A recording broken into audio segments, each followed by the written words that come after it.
Assalamualaikum warahmatullahi wabarakatuh. Perkenalkan, nama saya Uas Romansa. Saya mengajar di SMPN 1 Atap 9 Cibeber.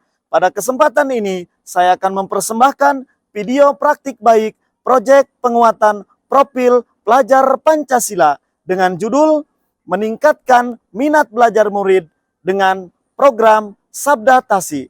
Selamat menyaksikan. SMP Negeri 1 Atap 9 Cibeber terletak di Kampung Ciambali, Desa Ciambali, Kecamatan Cibeber, Kabupaten Lebak, Provinsi Banten. Geografis Desa Ciambali merupakan pegunungan, sehingga jalan menuju sekolah tempat saya bertugas kondisinya menanjak, menurun, dan berkelok. Jatuh bangun dalam perjalanan ke sekolah bukan hal yang luar biasa lagi bagi kami, tetapi ini adalah hal yang menjadi keseharian untuk menunaikan tugas mendidik dan membangun anak bangsa yang jauh dari peradaban kota. Pada tahun 2010, Desa Ciambali ditetapkan menjadi desa yang termasuk komunitas adat terpencil oleh Kementerian Sosial Republik Indonesia. Hal itu dilakukan karena memang Desa Ciambali merupakan desa yang kental dengan adat tradisi yang terletak di daerah terpencil. Namun seiring perkembangan zaman, akhir-akhir ini para generasi muda Desa Ciambali banyak yang meninggalkan adat tradisi Ciambali. Gengsi memakai atribut budaya Sunda Ciambali, tidak merasa bangga terhadap budaya sendiri. Motivasi atau minat belajar murid SMP Negeri 1 Atap 9 Cibeber pun sangat rendah.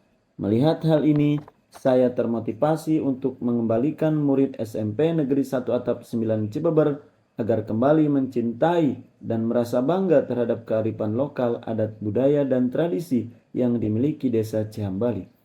Selain itu, di sekitar Desa Ciambali sebetulnya banyak aset-aset berupa pusat-pusat budaya, peninggalan budaya, pariwisata, perkebunan yang sebetulnya bisa dijadikan sumber belajar murid SMP Negeri 1 Atap 9 Cibeber. Namun, semua aset tersebut belum dimanfaatkan sebagai sumber belajar murid secara optimal. Maka, untuk memanfaatkan semua aset tersebut, saya buat program Sabda Tasi, Sabah Budaya dan Wisata Edukasi. Program tersebut bertujuan agar minat belajar murid meningkat, tetapi tidak membutuhkan anggaran yang besar. Hal itu sejalan dengan kurikulum Merdeka yang diluncurkan oleh Kemendikbudristek dengan proyek penguatan profil pelajar Pancasila. Dalam menjalankan program tersebut, ditemukan beberapa tantangan antara lain: 1. Masih ada orang tua murid yang beranggapan bahwa Sabda Tasi itu wisata ke tempat yang jauh atau luar daerah, sehingga membutuhkan biaya besar. 2. Banyak murid yang belum memiliki pakaian atau atribut adat Sunda. 3. Masih ada murid yang gengsi memakai pakaian adat Sunda. 4. Murid enggan membuat laporan kegiatan. 5. Kurikulum Merdeka belum diimplementasikan secara utuh karena masih status mandiri belajar. Untuk menghadapi beberapa tantangan tersebut, saya melakukan langkah-langkah yaitu: 1. Melakukan sosialisasi program Sabda Tasi kepada seluruh stakeholder sekolah, yaitu kepala sekolah, rekan sejawat, ketua komite, wali murid, dan murid SMP Negeri 1 Atap 9 Cibeber. 2. Memberikan keringanan kepada murid yang belum memiliki pakaian atau atribut adat Sunda dengan cara pinjam kepada yang memiliki. 3. Memberikan pemahaman kepada murid tentang pentingnya memelihara adat tradisi budaya Sunda. 4. Memberikan kemudahan kepada murid untuk membuat laporan kegiatan, boleh berbentuk tulisan, gambar cerita, atau video. 5. Mengikuti berbagai pelatihan seperti pendidikan guru penggerak, pelatihan mandiri di platform Merdeka Mengajar, atau pelatihan yang diselenggarakan oleh lembaga-lembaga atau organisasi profesi. Program yang diberi nama Sabda Tasi merupakan akronim dari Sabah Budaya dan Wisata Edukasi.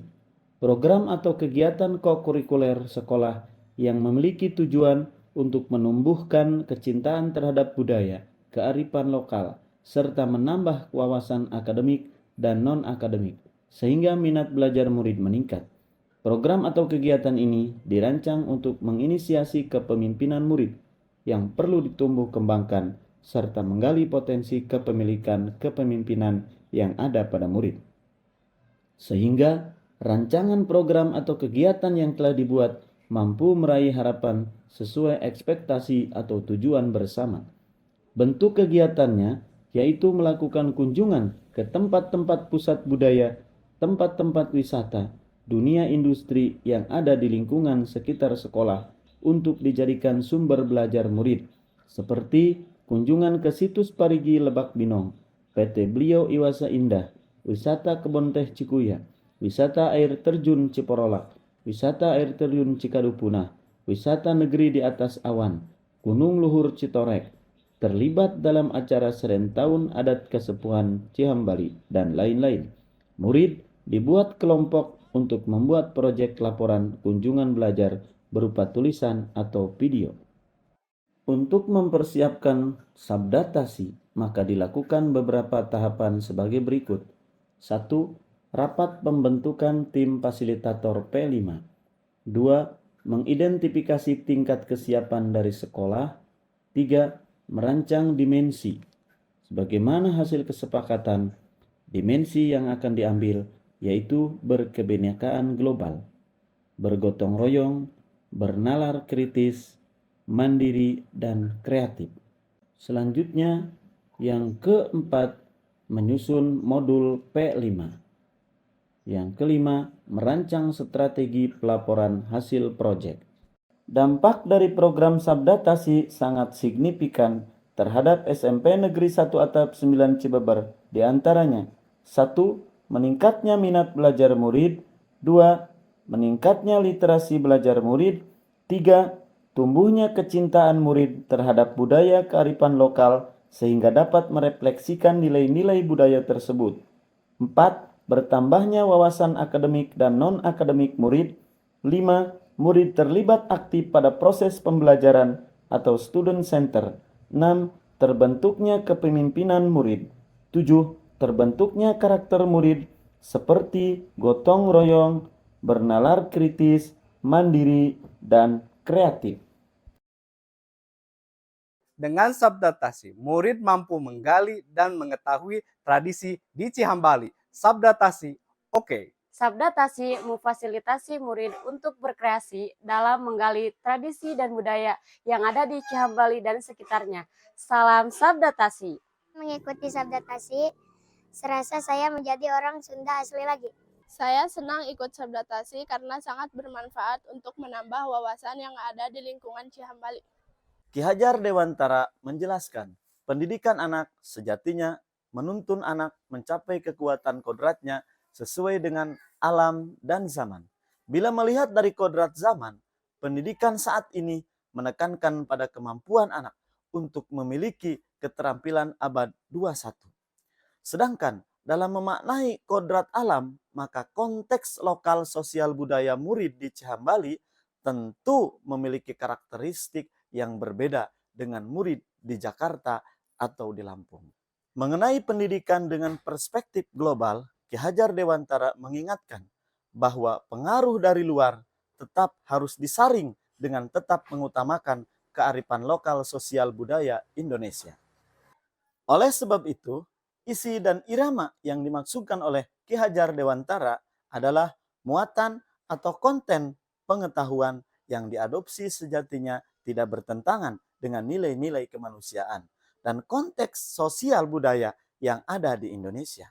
Kekuatan sosial budaya Indonesia yang beragam dapat menjadi kekuatan kodrat alam dan zaman dalam mendidik, menuntun kekuatan kodrat anak. Demikian video praktik baik ini saya persembahkan. Semoga menginspirasi guru-guru dimanapun berada untuk terus berdedikasi. Salam bahagia. Assalamualaikum warahmatullahi wabarakatuh.